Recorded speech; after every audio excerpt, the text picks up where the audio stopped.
Shalom Bapak Ibu Saudara yang dikasihi Tuhan, selamat pagi, selamat hari Minggu. Kita bersyukur bisa bertemu lagi dalam ibadah online hari Minggu ini. Dan kita mau siapkan hati kita, pikiran kita, hidup kita untuk kita datang menyembah Tuhan. Kita nyanyikan satu pujian, Lingkupiku.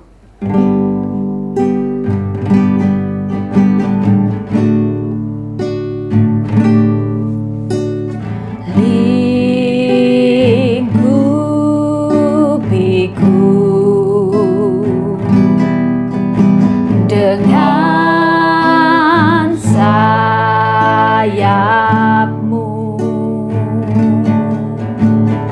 naungiku,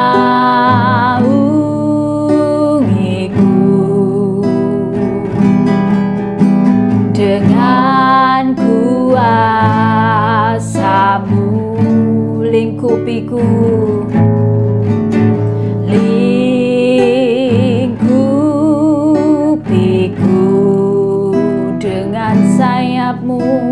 Dengan sayapmu naungiku,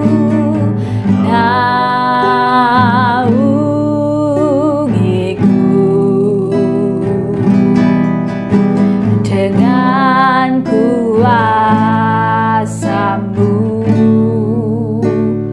di saat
badai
Haleluya.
dapat kami tanggung di dalam Engkau.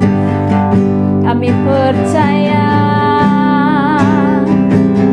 kami percaya. Haleluya.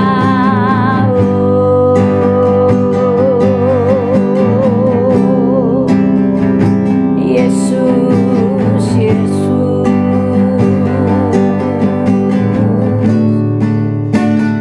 Di saat badai bergelora, ku akan terbang bersamamu. Bapa, Kau Raja atas semesta, ku tenang sebab Kau Allahku. Di saat badai bergelora, ku akan terbang bersamamu. Bapa, Kau Raja atas semesta, ku tenang sebab Kau Allahku. Ku tenang sebab Kau Allahku. Ku tenang sebab Kau Allahku. Tuhan, kami berdoa hari ini biar kami undang Tuhan hadir di tengah-tengah kami. Bicara buat setiap kami Tuhan, ajar kami untuk mengerti apa yang jadi isi hati-Mu, ajar kami untuk mengerti rahasia-rahasia firman-Mu yang tersembunyi. Biar hari ini kami mau datang ke hadapan Tuhan dengan hati yang responsif dengan Tuhan. Kami mau respon dengan firman-Mu. Kami bukan hanya sekedar mau dengar, kami bukan sekedar mau tahu, tapi kami mau menghidupi apa yang jadi firman-Mu dalam hidup kami Tuhan. Apa yang jadi kesukaan-Mu, jadi rencana-Mu dalam hidup kami Tuhan. Bicara buat kami, beri kami hati seorang murid, beri kami teachable spirit, biar kami jadi orang-orang yang mengerjakan bagian kami menyenangkan hati Tuhan. Biar kami jadi orang-orang yang tajam melihat rencana Tuhan, orang yang tajam mendengar suara Tuhan. Kami mau undang Tuhan hari ini hadir di tengah-tengah kami, bicara Tuhan buat kami, tegur kami, didik kami, ajar kami Tuhan. Mampukan kami untuk kami melihat seperti mata Tuhan melihat, untuk kami mengerti rancangan-rancangan yang tersembunyi dalam hidup kami di hadapan Tuhan, untuk mendatangkan suatu rencana yang baik dalam hidup kami. Terima kasih Bapak, kami mau bersyukur buat semua keadaan kami hari ini, dan kami mau duduk diam, kami mau berhenti dari setiap pekerjaan kami mau berhenti dari setiap kesibukan kami, dan kami mau duduk diam, kami mau dengar firman-Mu, kami mau lepaskan setiap masalah kami, pergumulan kami, pikiran kami Tuhan dalam tangan Tuhan, dalam tangan Yesus. Kami mau tundukkan semuanya, sebab kami percaya saat kami duduk di hadapan Tuhan, Tuhan turut bekerja mendatangkan kebaikan dalam hidup kami. Bicara buat kami Tuhan, sebab kami anak-anak-Mu, kami siap dengar firman-Mu, di dalam nama Tuhan Yesus Kristus, biar kita semua percaya, katakan sama-sama, amin. Shalom Bapak Ibu semua, hari ini kita akan belajar firman tentang badai. Tragedi, banyak kejadian yang kita bilang mungkin musibah atau sesuatu yang tidak menyenangkan, yang salah dalam hidup kita, itu ternyata bisa mendatangkan hikmat dalam hidup ini. Saya ajak kita baca sama-sama dulu ya firman Tuhan ya. Matius pasal 8 ayat 23 sampai ayat 27-nya. Matius pasal 8 ayat 23 sampai ayat yang ke-27. Lalu Yesus naik ke dalam perahu dan murid-muridnya pun mengikuti dia. Sekonyong-konyong mengamuklah angin ribut di danau itu, sehingga angin itu ditimbus gelombang, tetapi Yesus tidur. Maka datanglah murid-muridnya membangunkan dia, katanya, Tuhan, tolonglah, kita binasa. Ia berkata kepada mereka, mengapa kamu takut? Mengapa kamu yang kurang percaya? Lalu bangunlah Yesus menghardik angin itu dan danau itu, maka danau itu menjadi teduh sekali. Dan heranlah orang-orang itu, katanya, orang apakah dia ini sehingga angin dan danau pun taat kepadanya? Kalau kita baca ayat ini baik-baik, kita akan mengerti sesuatu bahwa bahkan orang Kristen pun, orang yang kita ngomong, oh saya itu dekat dengan Tuhan, saya pelayan Tuhan, tidak peduli jabatan kita, semua orang cepat atau lambat pasti akan kena badai dalam hidupnya. Dan Tuhan, saya mau bicara dengan hati-hati ya, Tuhan itu merancangkan badai sebagai sebuah kebaikan dalam hidup kita. Jadi bukan jangan sekedar berpikir, oh badai itu jelek, badai itu pasti jahat, merusak. Tidak, Bapak Ibu. Kita kadang memang melihat efek badai itu besar sekali. Saya kasih Anda sebuah artikel, saya baru baca sebuah artikel bagus. 4 badai yang paling mengerikan sepanjang sejarah kita. Kita mungkin di Indonesia memang tidak begitu mengenal kata badai. Karena badai kita di Indonesia memang nggak ada. Tapi di beberapa negara yang lain, mereka mengenal ada badai-badai tertentu.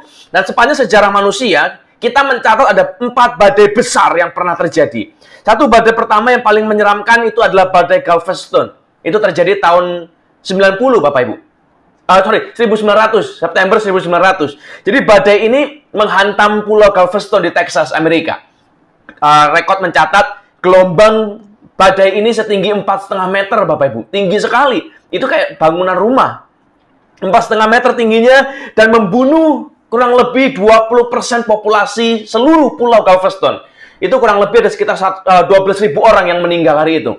Jadi, karena begitu besarnya, disebut sebagai badai yang paling mematikan sepanjang sejarah Amerika. Dan satu hari badai itu datang menghantam Galveston, itu merendam seluruh pulau itu sedalam 2-4 meter. Hanya satu hari, rendamannya, banjirnya 2-4 meter, Bapak Ibu. Begitu ajaib sekali, begitu hebat kerusakannya. Badai kedua yang pernah tercatat mengerikan sepanjang sejarah adalah badai New England. Itu tahun 38, bulan September juga. Tahun 38. Dia menghantam pulau Long Island, New England, disebut dengan nama Long Island Express. Gelombangnya setinggi 12 meter dan kecepatan anginnya 160 km per jam. Itu kayak orang kalau naik mobil ngebut sekali, Bapak Ibu. Itu anginnya. Dan report menyatakan bahwa orang yang berdiri di tengah-tengah lapangan gitu misalnya di tanah kosong dan waktu angin ini datang, badai datang, orang bisa ikut terbang, Bapak Ibu. Karena saking kenceng sekali anginnya. Dan mencatat bahwa badai ini menghancurkan 9.000 rumah. Jadi yang rusak rumah-rumah itu hancur ada 9.000 dan 700 orang meninggal di New England ini, di Long Island Express ini. Lalu yang ketiga adalah badai Camille. Itu terjadi Agustus tahun 69. Menghantam Kuba dan Meksiko. Kecepatan angin badai ini diperkirakan mencapai 320 km lebih, Bapak Ibu. 320 km lebih itu kayak mobil balap Formula 1 anginnya. Begitu hebat sekali. Dan gelombangnya mencapai 7,3 meter di sepanjang Teluk Mississippi. Jadi dari ujung ke ujung 7,3 km, Bapak Ibu. Tinggi sekali. Dan ini adalah badai tertinggi, gelombang tertinggi yang pernah tercatat sebelum badai Katrina terjadi. Dalam 2 hari badai ini berlangsung 2 hari terus-menerus. Dalam 2 hari terjadi badai ini menyebabkan kerusakan 21 triliun dan menewaskan 244 orang. Kerusakannya 21 triliun tahun 69, Bapak Ibu. Bayangkan betapa dahsyatnya efeknya. 21 triliun di tahun 69. Badai keempat yang pernah terjadi itu tahun 2005 Agustus, badai Katrina. Kita semua rasanya pernah dengar lah nama badai Katrina ini. Kecepatan angin dalam badai ini diperkirakan mencapai 200 km lebih. Dan di New Orleans tercatat pernah kejadian badai Katrina yang terparah sepanjang sejarah. 80% lebih dari kota itu banjir dan 1.833 orang meninggal. Dalam satu hari ini, Bapak Ibu.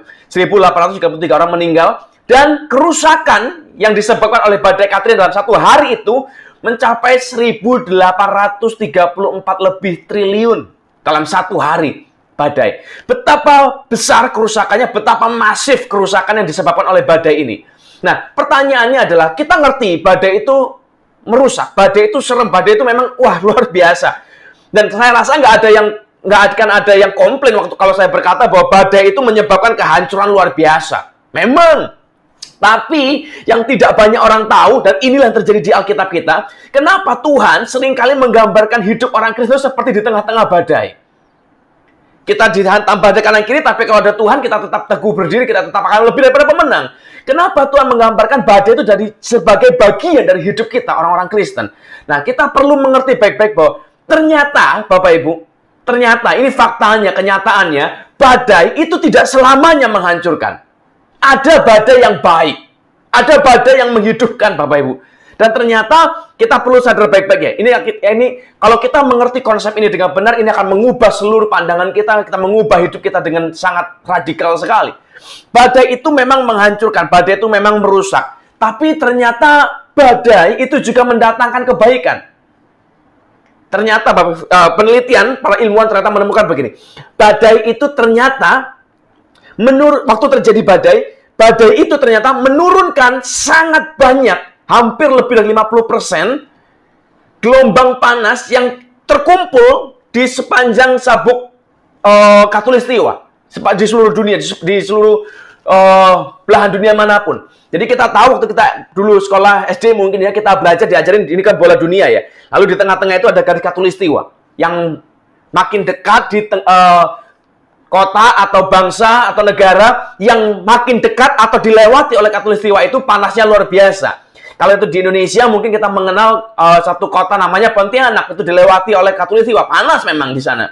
Nah, kalau tidak ada badai, penelitian ternyata mencatat begini, kalau tidak ada badai ternyata semua gelombang panas itu akan terkumpul di sabuk Khatulistiwa ini. Dan akan terus, dan semua orang akan mati kepanasan kalau diterusin. Nah, badai ini ternyata begitu ada satu badai terjadi di belahan dunia manapun, mau di Amerika atau mau di Jepang atau mau di Indonesia mungkin, dimanapun terjadinya badai itu, waktu badai terjadi, itu menurunkan, gelombang badai ini menurunkan sangat banyak, separuh lebih dari gelombang panas yang terkumpul di seluruh sabuk Khatulistiwa itu.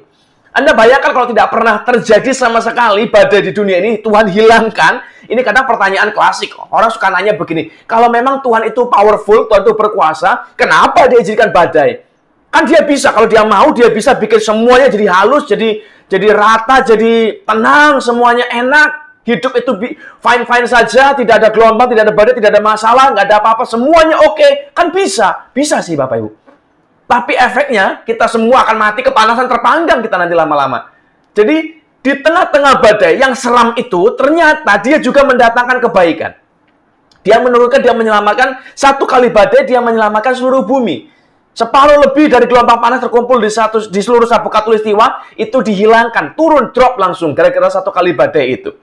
Apakah cuman itu saja kebaikan badai? Tidak ternyata Bapak Ibu. Efeknya ada yang lebih banyak lagi. Ternyata badai ini menurut penelitian adalah salah satu yang paling bertanggung jawab atas turunnya curah hujan di seluruh dunia. Terutama kalau badainya di Amerika ya efek hujannya di Amerika juga gitu. Di South Amerika, di Amazon misalnya, atau di North Amerika. Jadi badai ini bertanggung jawab atas tinggi atau rendahnya curah hujan. Kita semua tahu kisahnya bagaimana kalau sampai terjadi kekeringan panjang. Kita tahu kisahnya dari sejak zaman Alkitab, di zaman Elia ada kekeringan panjang 3,5 tahun lamanya. Orang sudah kepayahan. Di Indonesia pun kita negara agraris, kita mengerti, kita hidup di tengah-tengah bangsa yang bertani. Kalau terjadi kekeringan panjang, kita semua akan kewalahan, kita semua akan kepayahan. Panen turun, semua harga jadi mahal, semua naik, sembako naik, semua naik. Orang jadi nggak bisa makan. Kita semua jadi habis-habisan. Kalau sampai bahan pokok naik, semua harga lain akan naik. Kita akan kolaps, kita akan, wah susah semua Bapak Ibu. Hanya gara-gara kekeringan. Nah, badai ini bertanggung jawab untuk menentukan curah hujan yang terjadi. Apakah curah hujan kita akan stabil, curah hujan kita akan banyak, curah hujannya malah nggak ada, itu tergantung dari badai ini. Nah, suatu ketika para ilmuwan itu pernah berusaha Pak Bu, untuk menghentikan badai ini terjadi. Jadi mereka menggunakan teknik namanya cloud seeding teknik. Jadi mereka membuat awan-awan kecil di langit untuk menyerap curahan kadar air ya. Jadi mereka supaya tidak ngumpul satu tempat, jadi dipecah-pecah jadi kecil-kecil supaya jadi hujan kecil-kecil juga. Nah, mereka sedang berusaha dan teknik ini sudah dikembangkan, sudah jadilah ceritanya. Tinggal diaplikasikan. Nah, waktu mereka sedang teliti, mereka sedang mau pilih bagaimana badai apa akan dihadapi, mereka kan juga berarti harus meneliti juga efek dari badai itu apa. Nah, ternyata Bapak Ibu, ini terjadi kisah nyata ya. Setelah diteliti begitu rupa, ketahuanlah bahwa ternyata efek badai, efek kebaikan badai, itu ternyata lebih besar, lebih banyak daripada efek kerusakannya. Saya ulang baik-baik supaya kita nggak salah ya. Para ilmuwan ternyata menemukan bahwa badai itu lebih mendatangkan kebaikan daripada kehancuran. Makanya mereka berhenti. Cloud seeding teknik tidak jadi dilakukan. Semua di stop. Mereka biarkan kalau memang badai terjadi, ya terjadilah. Mereka lebih preventif. Kalau terjadinya badai itu di kota ini, di kota A, mereka akan evakuasi orang di sana, penduduk kota itu, mereka akan buat protokol keamanan, protokol keselamatan sebegitu rupa. Mereka akan berusaha supaya tidak ada korban jiwa dan kerusakan yang besar. Tapi badainya dibiarin, karena ternyata mereka menemukan bahwa kebaikan badai itu lebih banyak daripada kerusakan yang dibawanya. Ini secara ilmiahnya. Kita belum bicara masalah rohani ya Bapak Ibu. Kita bicara masalah fakta dan kenyataannya, sainsnya dulu. Ternyata badai itu mendatangkan kebaikan, walaupun kadang kita nggak tahu. Nah, badai, temannya badai itu selalu mesti datang bersamaan. Itu namanya petir, kilat, thunderstorm, lightning storm. Selalu datangnya barengan mesti. Nah, kalau mungkin Anda pernah tahu, ada nggak orang yang kalau ada petir, hujan deras, lalu ada petir datang, terus serem, ketakutan, begitu. Banyak orang ternyata yang suka takut dengan petir. Suaranya kenceng, lalu ada cahaya menyambar dari langit, begitu terangnya, serem memang. Dan ternyata petir itu juga punya kekuatan yang sangat dahsyat sekali. Kita tahu, petir kalau bisa nyambar pohon, sampai terbelah dua, terbakar habis, nyambar orang, bisa mati. Wah, kerusakannya juga luar biasa. Kekuatannya sangat luar biasa sekali. Tapi sama, balik lagi. Orang kadang melihat sekilas, oh karena menakutkan, efeknya bisa bunuh orang segala macam, maka kita bilang, oh kilat itu jelek. Padahal tidak juga. Kalau nggak ada kilat, kita juga akan mati Pak Bu di dunia ini. Kilat itu ternyata, petir itu ternyata sangat menentukan kehidupan kelangsungan tanaman-tanaman di muka bumi ini. Sebagai pembuka ya, supaya Anda mengerti baik-baik.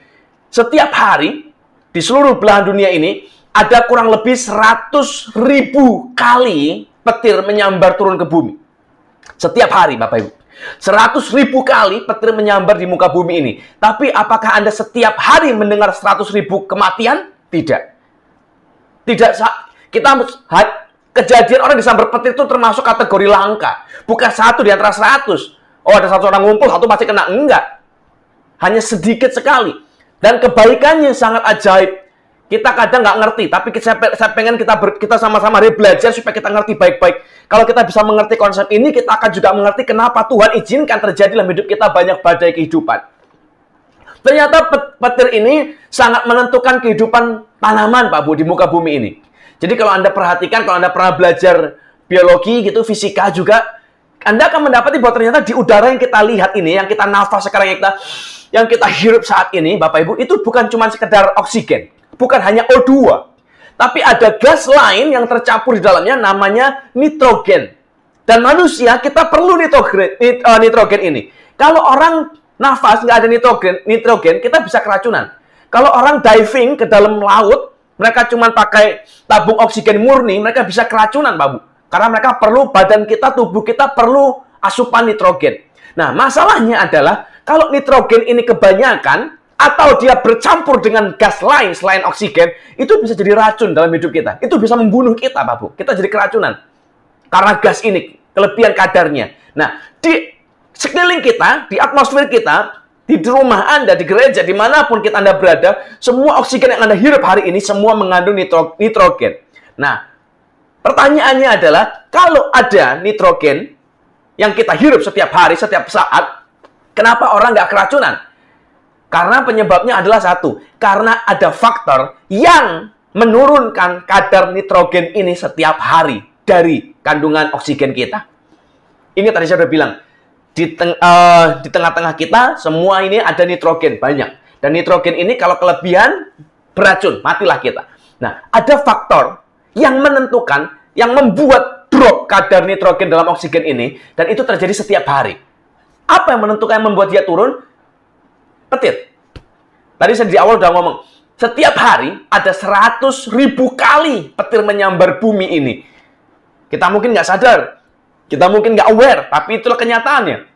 Nah, pertanyaannya adalah, apa hubungannya petir ini dengan nitrogen ini? Kok bisa terus jadi drop, jadi turun terus bagaimana?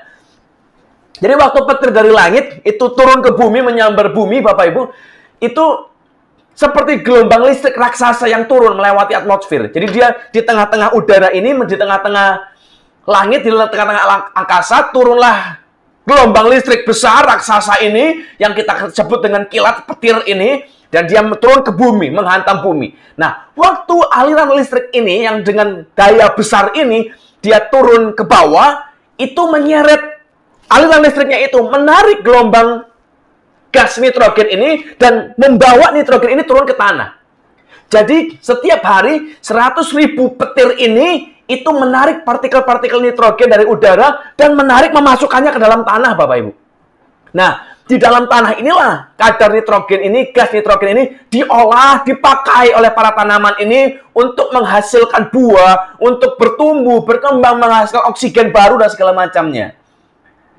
Bayangkan kalau ternyata tidak ada petir terjadi sama sekali, hidup kita semua damai-damai saja, baik-baik saja, tidak ada kilat, tidak ada petir apapun, keracunanlah kita. Tidak ada satupun yang bisa menurunkan kadar oksigen di dalam atmosfer kita. Lah terus bagaimana? Kita tidak punya penyaring untuk menyaring nitrogennya.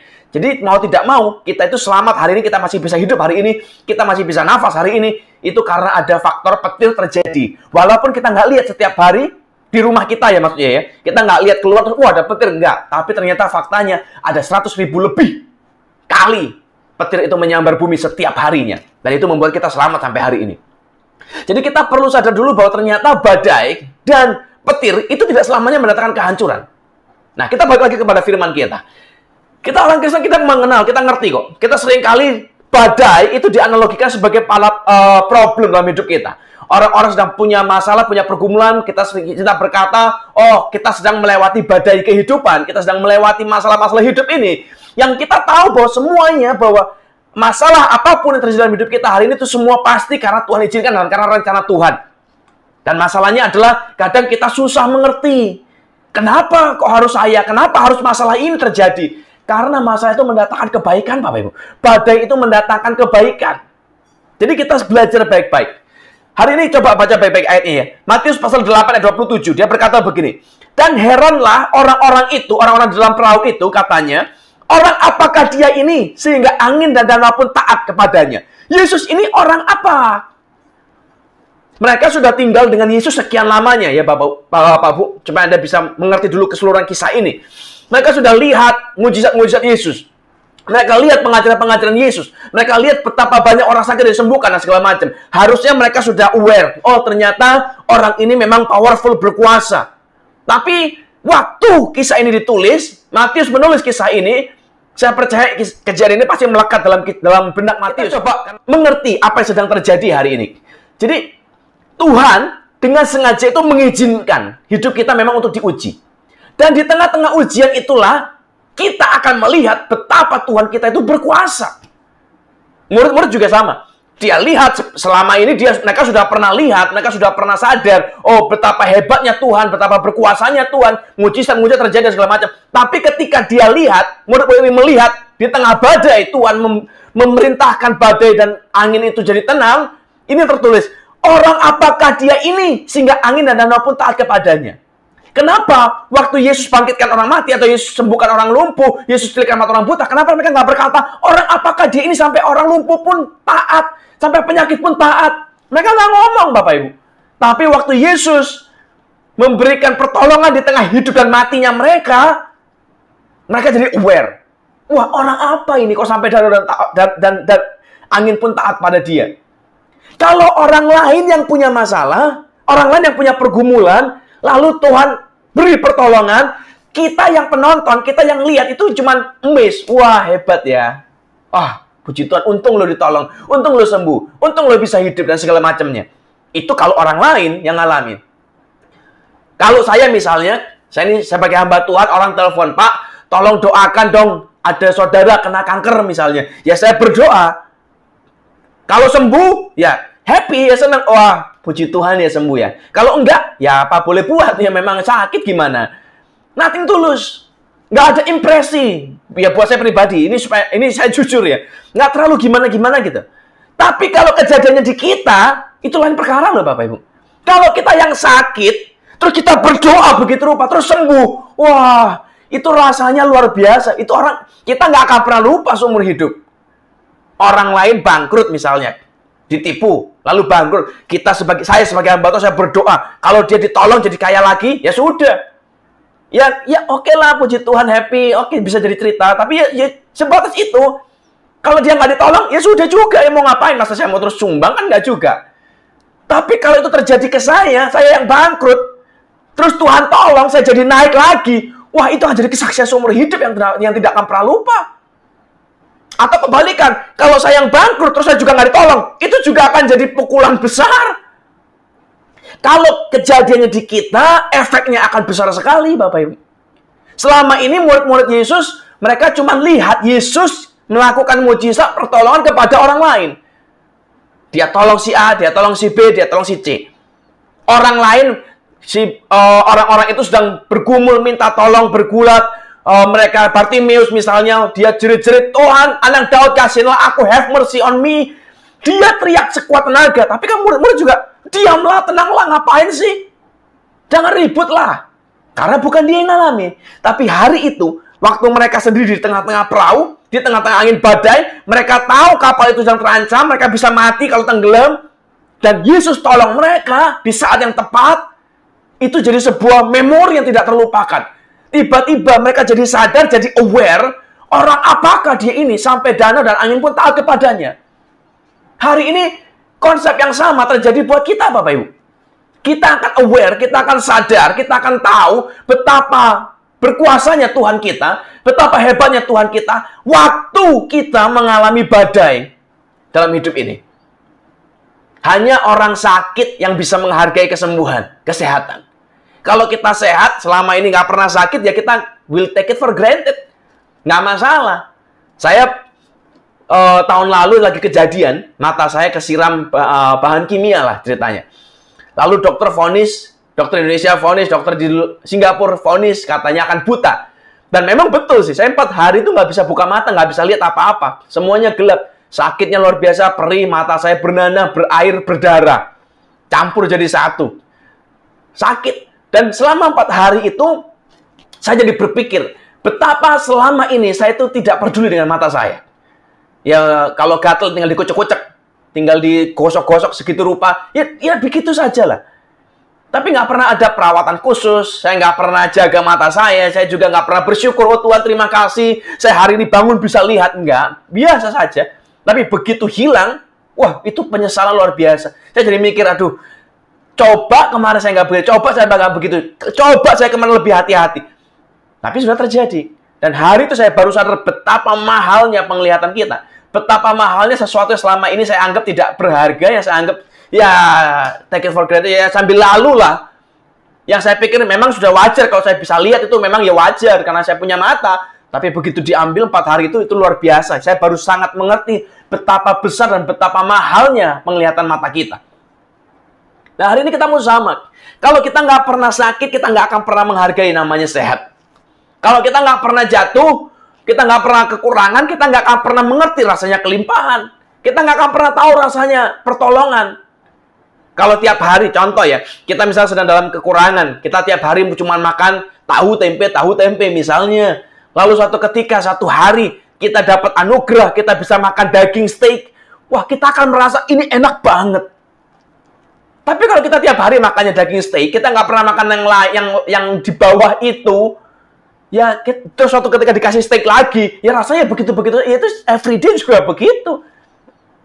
Makanya memang baik, perlu kita untuk mengalami badai dalam hidup ini. Supaya kita sadar, supaya kita terbuka, aware, betapa hebatnya Tuhan kita.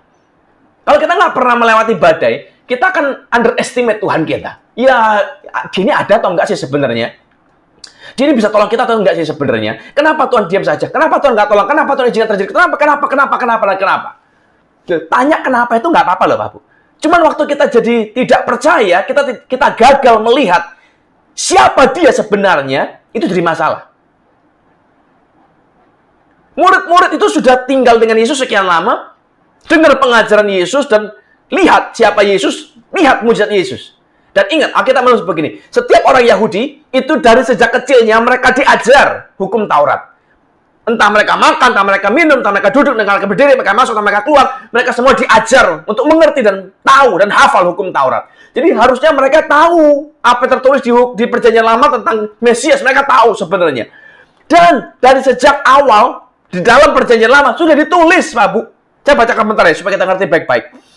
Mazmur pasal 89, Mazmur 89 ayat yang ke-9 sampai ke-10. Mazmur 89 ayat 9 sampai ayat yang ke-10. Dia tulis begini, ya Tuhan Allah semesta alam. Ini Daud yang menulis. Siapakah seperti engkau? Engkau kuat ya Tuhan dan kesetiaanmu ada di sekelilingmu. Engkaulah yang memerintah kecongkakan laut. Pada waktu naik gelombang-gelombangnya, engkau juga yang meredakannya. Dalam terjemah bahasa Inggris lebih bagus, dia berkata begini, you rule over the surging sea, when its waves mount up, you still them. Jadi, kau berkuasa atas laut yang bergelora yang marah. Dan waktu gelombang-gelombangnya bangkit, naik tinggi, kau tenangkan mereka. Itu ditulis dari sejak perjanjian lama, Pak Bu. Dan Yesus menggenapinya tepat. Alkitab menulis waktu dia berkata, diam tenanglah, angin itu dan badai itu diam seketika. Orang-orang ini aware harusnya. Murid-murid ini aware. Dari dulu sudah dikasih tahu. Udah ditulis. Dia yang akan datang adalah orang yang berkuasa atas danau, atas laut, atas gelombangnya, atas angin, badai, dan segala macamnya. Tapi mereka entah bagaimana, mungkin karena mereka tidak pernah mengalami sendiri selama ini. Mereka cuma lihat orang lain yang terima pertolongan. Mereka cuma lihat orang lain, badainya orang, badai si A, badai si B, badainya Bartimeus, badainya si ini, si itu. Lalu Tuhan tenangkan semuanya. Jadi ya mereka cuma, wah hebat, oke lah. Tapi kali itu nyawa mereka sendiri jadi pertaruhan. Angin badai sedang mengancam nyawa mereka dan Tuhan tenangkan. Dan itu mengubah segala paradigma mereka, mengubah segalanya. Mereka jadi sangat aware betapa berkuasa orang seperti apa dia ini, sampai badai dan angin pun taat kepada dia. Dan saya berdoa baik-baik. Hari ini kalau Anda sedang mendengarkan siaran ini dan Anda sedang mengalami badai dalam hidup ini, dengar baik. Tuhan berkuasa, jauh lebih berkuasa daripada setiap badai hidup kita. Dan biar inilah momen di mana kita sadar, kita aware, kita lihat dengan jelas, dan kita ingat lagi betapa hebatnya Tuhan kita yang kita sembah namanya Yesus ini. Dia bukan Tuhan yang jauh. Dia bukan Tuhan yang ada dan tiada, yang kadang dengar, kadang tidak. Dia Tuhan yang ajaib. Dan kalau kita ngerti ini, kita ingat ini, kita sadar siapa dia sebenarnya, kita nggak akan terlalu pusing dengan masalah keuangan kita. Kita nggak akan terlalu pusing dengan masalah keluarga kita. Kita nggak akan terlalu pusing dengan masalah masa depan kita. Karena kita tahu tangan Tuhan sedang menopang kita, tangan Tuhan menjaga kita dengan kuat kuasa yang ajaib. Tidak dibiarkan Bapak Ibu kita hidup sendiri. Tidak dibiarkan kita tinggal sendiri. Tidak. Dia pasti tolong kita. Pasti. Kuasanya lebih daripada cukup untuk menolong kita. Saya kasih Anda sebuah cerita ya Bapak. Ada seorang hamba Tuhan terkenal di Amerika. Namanya Daryl Gilliard. Nah, orang yang memang ada kesalahan yang dia buat. Ada dosa yang dia lakukan sebagai hamba Tuhan dan segala macamnya. Tapi toh di tengah-tengah itu juga ada kebaikan. Nah, saya pengen kita fokus kepada kebaikan dia. Daryl Gilliard ini adalah seorang hamba Tuhan yang sangat terkenal. Dia ini lahir di New York ceritanya. Dari pernikahan yang tidak sah. Jadi dia ini tidak punya bapak sah. Bapak yang secara sah nggak ada. Jadi cuma ada ibu gitu. Nah, dia lahir di New York. Lalu mamanya ini kepingin gugurkan dia. Kepingin aborsi lah ceritanya.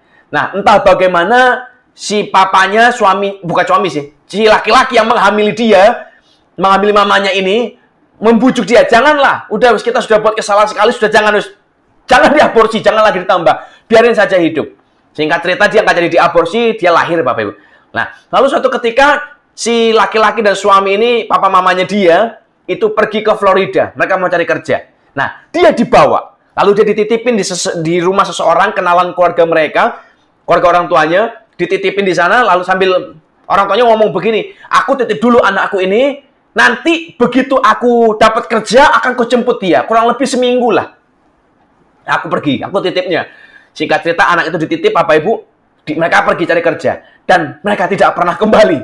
Tidak pernah jemput Daryl Gilliard sama sekali. Nah, singkat cerita, Daryl Gilliard itu mulai tinggal bersama orang yang dia dititipkan itu. Nah, orang yang pegang dia, yang asuh dia, itu kebetulan seorang anak Tuhan. Yang sangat takut Tuhan. Singkat cerita, selama 7 tahun, anak ini, Daryl Gilliard ini dipelihara, diajar, dikasih makan, dibesarin, diajari tentang Tuhan. Dan kata-kata yang sering diajarkan, yang sering pengasuhnya ngomong begini, orang tuamu bisa tinggalkan engkau, tapi Tuhan sekali-kali tidak akan pernah meninggalkan engkau. Jadi diajari tentang firman, diajari tentang Tuhan, diajari tentang doa, dan segala macam. Nah, setelah 7 tahun, jadi waktu itu usia Daryl ini jadi 7 tahun, si fosternya ini, pengasuhnya ini meninggal, Bapak Ibu. Jadi dia nggak punya rumah, nggak punya pengasuh, dia pindah rumah. Jadi dia dititip-titipin begitu ceritanya, dari rumah si A, rumah si B, rumah si C dan segala macam. Sampai usia 13 tahun, Daryl Gilliard harus tinggal di bawah kolong jembatan di Florida. Karena nggak ada lagi yang mau tampung dia. Dia tinggal di bawah kolong jembatan, lalu dia mulai bertanya, kenapa dia keluar dalam bukunya, dia cerita, dia sering keluar malam-malam lalu sambil melihat ke langit, dia bertanya, kenapa? Kenapa hidupku begini? Kenapa orang tuaku tinggalkan aku? Kenapa aku harus tinggal di bawah kolong jembatan? Apakah kebangetan kalau aku kepingin rumah satu yang hangat, satu tempat tidur yang nyaman, makanan yang standby setiap hari? Kenapa harus aku? Apa salahku? Apa dosaku? Kenapa harus aku?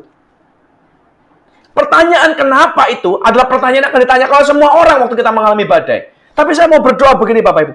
Jangan sekedar hanya bertanya mengapa. Pertanyaannya nggak apa-apa. Kita bertanya mengapa nggak apa-apa. Tapi jangan sampai gagal untuk melihat. Jangan sampai kita salah melihat siapa Tuhan yang kita sembah sebenarnya. Jangan sampai kita jadi melihat Tuhan, kita jadi kecil, kita jadi ragu, lalu kita jadi menjauh dari Dia, kita tinggalkan Dia. Dan kita bertanya, kenapa Tuhan? Kenapa? Kalau kau memang ada, kenapa? Lalu dia tulis dalam bukunya, dia berkata begini, di malam itu waktu aku bertanya mengapa, tiba-tiba aku merasa ada suara bicara dalam hatiku, trust me, percayalah padaku. Dan dia bilang, di detik itu aku tahu Tuhan sedang bicara padaku. Trust me. Tuhan ingin aku percaya pada Dia. Singkat cerita, dia mulai jalani hidup lagi, Bapak. Dia mulai lulus SMA, dia mulai masuk kuliah, dia dapat beasiswa, sampai dia lulus ceritanya. Tuhan berkata, tolong dia lulus dari kuliahnya. Dan dalam perjalanan dia mulai bekerja, Tuhan angkat dia, Tuhan panggil dia jadi hamba Tuhan. Dia mulai punya gereja sendiri, bangun gereja sendiri besar. Dia mulai masuk di acara TV, dia diundang di TV-TV untuk bicara firman dan segala macamnya, untuk isi konseling dan semuanya. Lalu di satu kali, di tengah-tengah dia lagi ngisi acara TV, Bapak Ibu, dia itu terima satu telepon dari orang yang nonton TV siarannya dia. Dia terima satu telepon, lalu orang ini di teleponnya berkata begini, aku pernah ketemu orang yang sangat mirip dengan kamu. Entah bagaimana mukanya, mirip semuanya, sangat mirip sekali. Lalu dia ini merasa, wah, nggak damai, bingung. Jadi, siapa orang ini? Kenapa? Singkat cerita, selesai dari siaran itu, dia keluar dari ruangan stasiun TV, dia telepon, dia kejar, dia cari. Siapa tadi yang telepon itu? Mana nomornya? Aku mau bicara. Singkat cerita, dia bicara dengan orang ini yang telepon dia, lalu dia tanya, di mana kamu ketemu orang yang mirip sama aku? Siapa dia? Kamu tahu dari mana? Dan dari mana? Semuanya dia tanya. Singkat cerita, si penelpon itu mulai cerita. Aku ketemu orang ini, dia ada di New York. Dia begini segala macam. Singkat cerita, dengan informasi itu, si Daryl ini berangkat ke New York City, dia pergi. Dia dibawa ke satu hospital, ternyata orang ini lagi sakit stroke, Bapak Ibu. Lagi sakit, dia masuk ke sana, dan ternyata orang yang dia bilang mirip itu adalah bapak kandungnya dia. Nah, singkat cerita, dia ketemu, dia ngomong, dia bilang, Sir, karena dia nggak pernah ketemu ya selama, dia bilang, Pak, aku mau berterima kasih sama kamu, karena kamu tidak mengizinkan aku diaborsi waktu aku masih kecil. Dan aku bersyukur aku bisa hidup. Aku mau terima kasih karena kau izinkan aku hidup sampai hari ini. Itu anugerah, itu hadiah terbesar yang kau berikan dalam hidupku. Sekarang aku bisa hidup terus sampai hari ini. Kau izinkan aku untuk hidup. Singkat cerita, mereka mulai ngobrol-ngobrol panjang lebar. Dan dia mulai mengerti. Selama dia tinggal di New York ini, dia visiting bapaknya, dia mulai lihat, dia mulai kenali dan segala macam. Dia mulai sadar bahwa ternyata bapaknya ini hidup di satu lingkungan di New York yang terjebak dengan narkotika. Jadi dia mulai mendapati kenyataan bahwa dia itu bukan anak tunggal dari bapaknya ini. Dia punya banyak saudara, banyak kakak dan adik dan perempuan, laki-laki dan perempuannya juga. Dan dia mulai mendapati bahwa di antara keluarganya dia, saudara-saudara dia, laki-laki dan perempuannya, saudara kakak dan cicinya dia, itu ternyata ada beberapa banyak yang masuk penjara dan banyak yang mati overdosis. Dan tiba-tiba dia jadi aware, ternyata selama ini Tuhan itu taruh aku di bawah kolong jembatan di Florida. Itu bukan karena dia benci aku, bukan karena dia sedang menghukum aku, tapi karena dia sedang menjaga aku. Dan dia membuat sebuah pengakuan. Aku rasa, dia bilang, kalau aku tinggal ke bapakku, aku tinggal di tengah-tengah lingkungan yang terinfeksi dengan narkotika ini, yang sudah terusak dengan narkotika ini, aku rasanya nggak akan bisa hidup. Aku rasanya pasti akan jatuh dan mungkin pilihanku cuma dua. Kalau nggak mati overdosis ya masuk penjara. Entah yang mana itu, dua-dua bukan pilihan yang bagus, bukan pilihan yang baik. Dan dia mulai aware, dia berkata begini, aku mulai sadar bahwa ternyata kolong jembatan di Florida itu bukan tempat hukuman buatku, tapi tempat perlindungan buat aku. Di tengah-tengah badainya, dia mulai melihat ternyata ada rancangan Tuhan yang baik. Di tengah-tengah badainya dia mulai sadar bahwa ternyata rancangan Tuhan yang menurut dia jelek itu ternyata punya kebaikan, Bapak Ibu. Dan ini yang kita perlu sadar kadang-kadang. Memang pada waktu kita sedang menjalani badai ini, sedang melewati badai itu, kita susah memang untuk melihat. Ini baiknya apa toh sebenarnya? Rasanya semuanya jelek, rasanya semuanya nggak karuan. Tapi waktu kita berhasil melewatinya, suatu kali cepat atau lambat, hikmat Tuhan pasti akan datang. Kita akan sadar, kita akan mengerti, dan kita akan berkata, wah untunglah, kalau nggak kejadian dulu itu, kita nggak akan seperti sekarang. Hikmat itu datang lahir dari sebuah tragedi. Kalau Anda pernah ditipu sama orang, secara bisnis ya, misalnya pekerjaan lah, Anda pernah ditipu sama orang, Anda akan lebih pintar berbisnis lagi. Kalau Anda pernah salah masak bakmi, lalu gosong, lalu disuruh nyoba kedua kali, pasti lebih baik dari yang pertama. Pasti itu. Kalau Anda disuruh masak lagi yang ketiga, pasti lebih baik dari yang pertama dan kedua. Itu namanya hikmat. Kenapa? Karena kita belajar dari kesalahan. Kalau Anda masak bakmi pertama gosong, bakmi kedua lebih gosong, itu bebal namanya. Kita perlu ngerti dong, nggak mungkin. Secara akal kan nggak mungkin. Dulu gosong ya, yang kedua juga pasti, kalau kita ngomong yang benar ya, kita memang mau belajar, pasti kan lebih baik. Walaupun mungkin belum tentu jadi yang kedua, tapi pasti lebih baik. Kalau lebih buruk, ya memang kebangetan kitanya memang. Kita memang nggak bisa diajar. Kita memang nggak mau belajar kalau begitu caranya. Dan Tuhan bicara, Tuhan ajar hikmat, itu bukan lewat teori. Tapi dengan perjalanan, dengan perbuatan, dengan kenyataan. Dengan badai, kita lihat kebaikan. Memang waktu kita diajar nggak enak. Orang dunia berkata pengalaman adalah guru yang terbaik. Betul. Itu kan kata lain dari hikmat sebenarnya. Kalau pengalaman kita pernah naik sepeda ngebut jatuh, ya kita akan lebih aware, kita akan lebih hati-hati. Pengalaman guru yang baik, kita nggak akan jatuh lagi, kita nggak ngebut lagi. Sama, dari tragedi itu, kita akan lebih aware, kita akan lebih hati-hati. Saya masih ingat, dulu waktu saya sekolah, saya pergi sekolah itu naik sepeda, Bapak Ibu. Lalu di tikungan ada belokan begitu, saya ngebut, saya kepinginnya kayak di TV-TV. Kalau dulu ada Michael Duhan ceritanya, pembalap. Wah, kalau belok itu sampai ngepot-ngepot, sampai kakinya nempel ke tanah. Cuma dia pakai motor, saya pakai sepeda. Jadi kupikir, wah, cobalah, keren juga kayaknya. Jadi di tengah tikungan saya ngebut begitu rupa. Nah, ternyata ekspektasi dengan realita itu lain. Begitu ngebut, remnya nggak kerja, nabrak rumah orang, pecah bibir saya, nabrak pagar rumah dia. Itu berdarah-berdarah nggak karuan, gigi udah rompal, sampai sekarang rompalnya masih ada. Dan itu nggak pernah terlupakan. Saya pulang tuh baju seragam, baju kan seragam anak SD itu kan putih ya. Itu berdarah-darah, begitu pulang ke rumah, dihajar lagi sama orang tua, sama mamaku. Kenapa? Karena ngebut, karena bikin ulah. Nah, hari itu, bagi saya itu badai saat itu. Tapi, begitu sembuh, bibir saya sembuh, gigi saya udah nggak sakit lagi, udah nggak ada lukanya, dan saya setiap hari pulang sekolah melewati rute yang sama. Jadi, tiap hari saya melewati tikungan yang sama itu. Tapi sejak kejadian hari itu, believe it or not, percaya atau tidak, saya nggak pernah lagi ngebut di tikungan itu.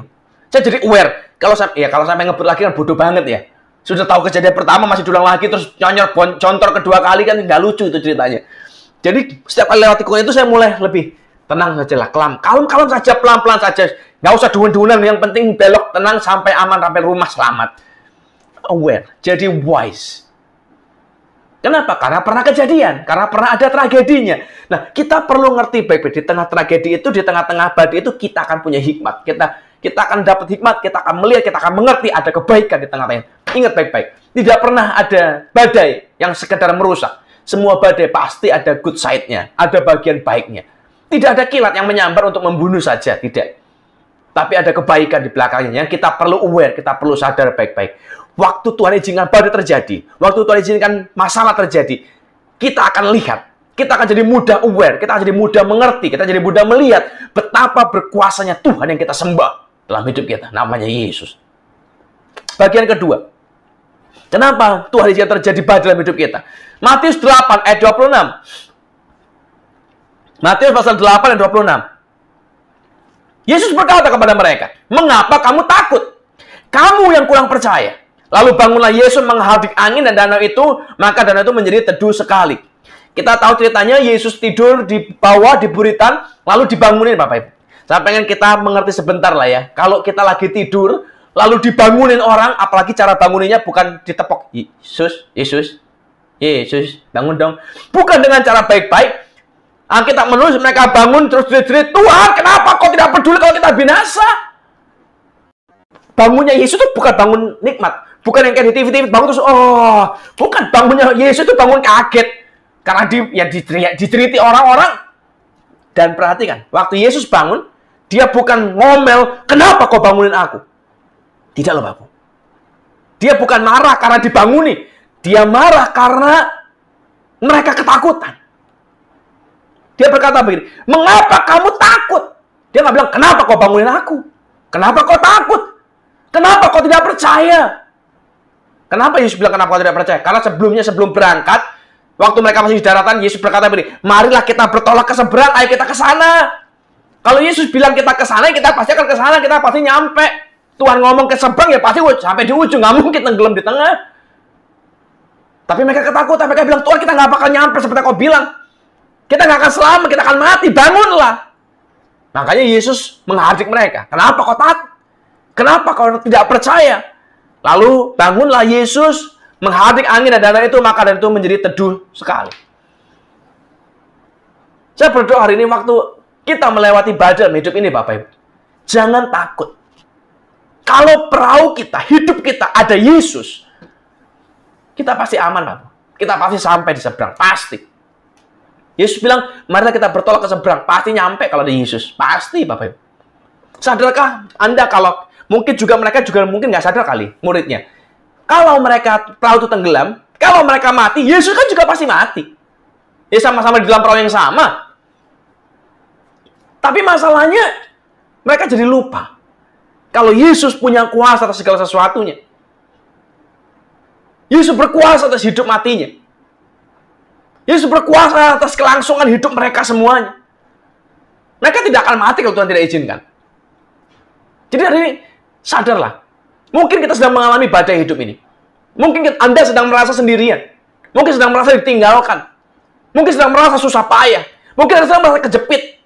Dan percayalah, yang merasa terjepit, yang merasa bermasalah, yang merasa pergumulan kita berat, itu bukan cuma Anda. Semua orang yang mengalami badai juga mengalami hal yang sama.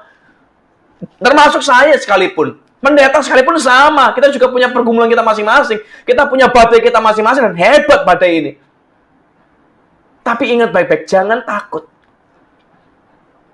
Di dalam Alkitab ada 365 kali ditulis jangan takut, Bapak Ibu. Don't be afraid. Jangan takut. Kenapa? Karena ketakutan itu ternyata sangat menguasai kita. Ketakutan itu tidak bisa dikendalikan. Ketakutan itu datang menyergap begitu rupa. Dan kalau kita nggak aware, kalau kita nggak tahu kita punya pelindung, kita nggak tahu kita punya pembela, kita nggak tahu kita punya Tuhan, kita nggak sadar betapa hebatnya Tuhan kita, akan sangat mudah sekali untuk kita jatuh dalam lembah ketakutan. Dan kalau kita ketakutan, kita kehilangan harapan. Kalau tidak ada harapan, kita kehilangan iman. Tidak ada iman, kita kehilangan segala-galanya. Dan saya berdoa baik-baik, di tengah badai ini, sadar bahwa Tuhan itu berkuasa. Dan jangan takut. Kalau kita tahu Tuhan yang berkuasa itu ada di pihak kita, jangan takut, Bapak Ibu. Kita pasti selamat, kita pasti sampai di ujung di seberang. Anda tidak pernah ditinggalkan sendiri kok. Ku di tanganmu, ku di hatimu, di pikiranmu, di rencanamu, tak pernah ditinggalkan. Kita nggak pernah ditinggalkan sendiri, Bapak Ibu. Sekalipun mungkin Anda merasa sendirian, tapi engkau tidak pernah sendiri. Kau merasa kesepian, tapi kau tidak pernah sendiri. Tuhan ada dengan kita. Dia tidak pernah tinggalkan kita tergeletak. Saya baca sebuah ayat dulu sebentar ya. Lukas 12 ayat 6. Lukas pasal 12 ayat 6. Bukankah burung pipit dijual 5 ekor 2 duit? Sungguh pun demikian, tidak seekor pun daripadanya dilupakan Allah. Bahkan rambut kepalamu terhitung semuanya. Karena itu janganlah takut, karena kamu lebih berharga daripada banyak burung pipit. Alkitab menulis burung pipit yang harganya murah, 5 biji cuma dihargai 2 duit. Itu pun tidak dilupakan Allah. Anda tidak ditinggalkan. Anda dan saya, kita jauh lebih berharga daripada semua burung pipit. Alkitab menulis, bahkan rambut kepalamu itu semuanya. Yang kita nggak pernah hitung, yang kita nggak pernah peduli, yang kita nggak tahu, Tuhan hitung. Rambut di atas kepalamu Tuhan tahu. Kalau di atas kepala saya, gampang ini dihitungnya kayaknya. 0. Tapi bukan itu kan esensinya. Esensinya adalah Tuhan tahu. Dari bagian yang terkecil sekalipun yang hidup kita, Tuhan tahu. Dari masalah Anda yang terkecil sekalipun yang kita mungkin anggap remeh, Tuhan tahu. Apalagi yang besar, apalagi yang berat. Tidak ditinggalkannya kita sendiri, Bapak Ibu. Tidak ditinggalkannya engkau sendiri. Jadi hari saya berdoa baik-baik. Be brave, be strong. Tetap bertahan. Dengan Tuhan, bersama Tuhan, kita cakap menanggung segala perkara. Kita lebih daripada pemenang, Bapak Ibu. Cepat atau lambat, badai ini pasti akan lewat kok. Anda pasti akan selesai, pasti. Dan saat itu selesai, kita akan melihat, kita akan sadar betapa hebatnya Tuhan kita. Dan ada hikmat di balik setiap masalah kita. Ada hikmat di balik setiap tragedi kita. Ada hikmat di balik setiap badai kita, Bapak Ibu. Jadi hari ini jangan bingung. Jangan khawatir. Tuhan pasti punya rencana yang baik. Kalau hari ini ada orang-orang sedang ditipu, dikhianati pacarnya misalnya, wah dia selingkuh dengan perempuan lain atau laki-laki lain, bersyukurlah. Karena ada hikmat di belakangnya. Lebih baik sekarang kita diselingkuh daripada nanti waktu menikah, susah kita malah. Lebih baik kita tahu kejelekan dia sekarang daripada nanti kalau udah terikat, susah kita. Kita lebih baik ditipu sekarang daripada nanti kalau kita sudah berhasil, udah gede, udah habis-habisan, udah tua, terus ditipu di situ, habis dan kita nggak punya kekuatan lagi, kita nggak punya kesempatan, kita nggak punya waktu lagi untuk bangkit lagi, itu lebih setengah mati, Bapak Ibu. Selalu ada kebaikan di setiap badai hidup kita. Dan orang dunia berkata begini, orang tua itu sudah makan asam garam. Artinya mereka sudah melewati banyak hal dalam hidup ini, mereka tahu, mereka sadar mana yang baik dan tidak, mereka lebih aware, mereka lebih ngerti tentang keadaan hidup ini. Di satu sisi betul, Bapak. Semakin banyak asam garam kita makan, semakin banyak pengalaman hidup kita, semakin banyak tragedi yang pernah terjadi dalam hidup kita akan jauh lebih wise. Kita akan jauh lebih berhikmat. Daripada kita nggak pernah ngalami apa-apa. Dari kita kecil, kita ini didesain untuk jadi warrior, untuk jadi seorang pejuang. Perhatikan anak kecil, anak bayi. Mereka harus belajar. Dari yang nggak bisa ngapa-ngapain, mereka belajar balik-balik badan. Mereka belajar duduk. Lalu mereka belajar berjalan. Apakah waktu mereka belajar berjalan nggak pernah kepentok? Anak siapa coba Bapak Ibu? Atau mungkin Anda pernah berkata, saya nggak pernah kepentok seumur hidup, Pak. Saya nggak pernah kesandung, nggak pernah jatuh, nggak pernah benjol. Siapa, Bapak Ibu? Nggak ada. Semua anak di dunia ini pasti pernah jatuh. Kalau mereka nggak jatuh, mereka nggak akan pernah bisa jalan. Tapi hebatnya kita, waktu kita kecil ya, setiap kali kita jatuh, 1000 kali kita jatuh, 1001 kali kita bangun. Hasilnya, inilah kita hari ini. Kita bisa jalan, kita bisa lari, kita bisa loncat, kita bisa melakukan semua apapun yang kita bisa lakukan hari ini. Karena kita tidak pernah berhenti, kita tidak menyerah. Karena kita terus berjuang, dan kita terus bangkit berdiri. Tapi somehow, entah kenapa, makin kita dewasa, spirit of warrior-nya itu jadi hilang. Gagal bisnis sekali, 2 kali, 3 kali kita menyerah. Ditipu orang 1, 2, 3 kali, kita kehilangan kepercayaan dengan orang, kita kehilangan Tuhan, kita menyerah. Sudahlah, kita memang nggak bisa hidup, kita memang nggak bakat bisnis, kita memang nggak bakat bisnis, dan segala macamnya. Kita ditipu orang 1, 2 kali, kita dikhianati orang kita kasih, kita sayangi 1, 2 kali, lalu kita berkata, sudahlah nggak usah kawin seumur hidup, kecewa, pahit. Spirit of warrior jadi hilang. Kita jadi lemah seiring waktu. Padahal harusnya makin seiring waktu kita makin kuat. Kita makin aware. Kita makin sadar. Kita makin strong harusnya. Dan apa yang kita alami hari ini akan jadi hikmat dalam hidup kita. Dan akan kita wariskan suatu hari buat anak cucu kita. Kita akan ajar mereka pasti. Kita akan cerita apa yang kita alami, bagaimana Tuhan tolong segala macam, pasti. Nggak mungkin kita cerita kegagalan kita. Wah, kita ada anak cucu kumpul, lalu saya cerita, dulu engkong saya lagi jatuh bangkrut, saya berdoa nggak dijawab, lalu murtad aku, tinggalkan semuanya, jadi perampok saja. Nggak mungkin, itu kesaksian macam apa? Tapi waktu kita melewati badai, Kerusakan ada, bisa jadi. Badai itu memang bisa mendatangkan kerusakan. Tapi perhatikan dan ingat baik-baik. Badai tidak hanya mendatangkan kerusakan, tapi juga mendatangkan kebaikan. Bertahan sampai akhir. Sampai kebaikan itu nyata dalam hidup kita. Kita bisa bangkrut, saya bisa jatuh. Tapi waktu kita terus bertahan, Tuhan tolong sampai kesudahan segala sesuatunya, Tuhan bisa berikan kita kebaikan. Akhir cerita. Bapak Ibu, siapapun Anda, dimanapun Anda, badai pasti menghampiri Anda suatu hari. Cepat atau lambat, hanya masalah waktu. Ayub pun dihajar badai, begitu hebat dalam hidup dia. Padahal Tuhan sendiri berkata begini, lihatlah hambaku Ayub, seorang yang salah dan jujur, dan tidak ada seorang pun seperti dia di muka bumi ini. Kurang apa Bapak Ibu? Tetap dihantam badai. Jadi badai itu bukan masalah dosa. Oh, dia dosa makanya kita dihantam badai. Tidak. Badai itu adalah bagian dari kehidupan. Dan bagian dari kebaikan Tuhan dalam hidup kita. Jadi hari ini, apapun sedang Anda alami, ingat baik-baik, Tuhan sedang merancangkan kebaikan dalam hidup Anda. Ayub sama. Badainya hebat sekali. Hartanya habis, anaknya habis, semuanya habis. Tapi bacalah bagian akhir kitab Ayub. Tuhan kembalikan semuanya berlipat ganda. Selalu ada kebaikan di belakangnya. Jadi dalam hidup ini, jangan menilai Tuhan atau kebaikan Anda itu dari satu kejadian. Oh, di momen ini, oh baik ya Tuhan itu. Atau di momen ini, wah jahat sekali Tuhan ini. Hidup kita berantakan. Tidak. Hidup ini dinilai dari sebuah keseluruhan, dari awal sampai akhir. Di situ kita akan tahu betapa hebatnya Tuhan kita. Betapa baiknya Tuhan kita. Betapa luar biasa Yesus yang kita sembah itu. Kalau kita bersama dengan Tuhan yang ini, yang seberkuasa ini, sehebat ini, Anda nggak usah takut. Anda pasti sampai di seberang. Saya pasti sampai di seberang. Anda pasti sampai di seberang. Kita turun kepala sebentar, kita berdoa. Hari ini sebagai hamba Allah saya berdoa. Untuk setiap orang yang sedang mendengarkan firman ini.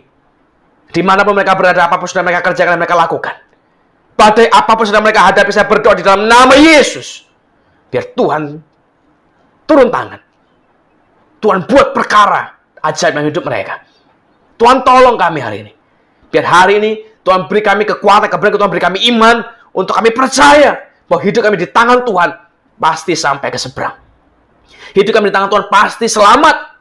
Pasti ada pertolongan dari Tuhan. Dan biar kami melihat kebaikan-kebaikan ini. Biar kami lihat pertolongan-pertolongan Tuhan. Dan biar kami lihat hikmat itu lahir dari setiap badai kami. Hikmat lahir dari setiap tragedi hidup kami Tuhan. Biar jadi kebaikan, jadi berkat, jadi kesaksian buat banyak orang. Jadi penolong buat banyak orang. Saya berdoa ini. Anda dan saya, kita tidak pernah dibiarkan sendiri Bapak Ibu. Tuhan ada bersama dengan kita. Lihat betapa berkuasa Tuhan di tengah-tengah badai kita. Dan jangan lupa, jangan takut. Kita tidak pernah sendirian.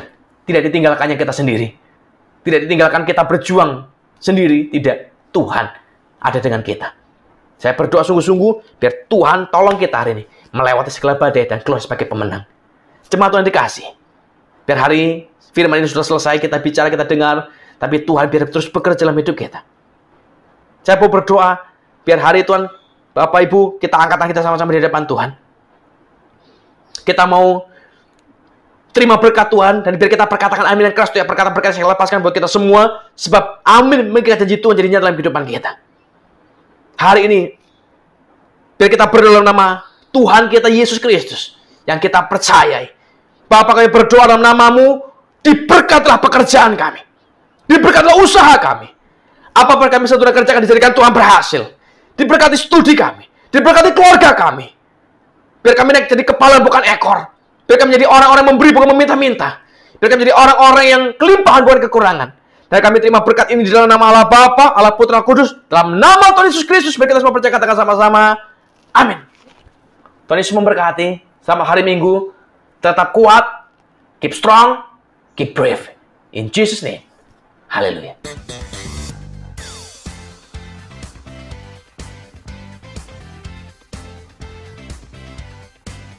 Terima kasih sudah menyaksikan ibadah online GBI KLIM. Minggu depan ibadah bareng lagi ya. Kami mengundang untuk bersama-sama beribadah melalui YouTube channel GBI KLIM.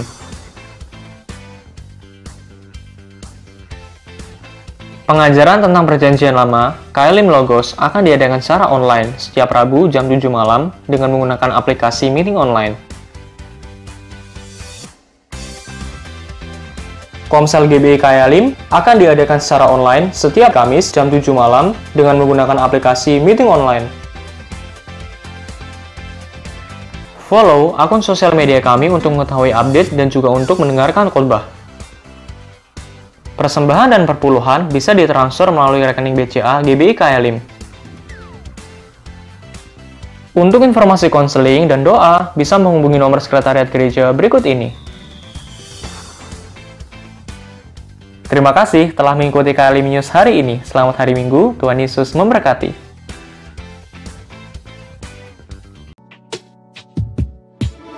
Hanya satu katamu yang ku perlukan, firman-Mu menentukan seluruh hidupku, yang tiada Kau jadikan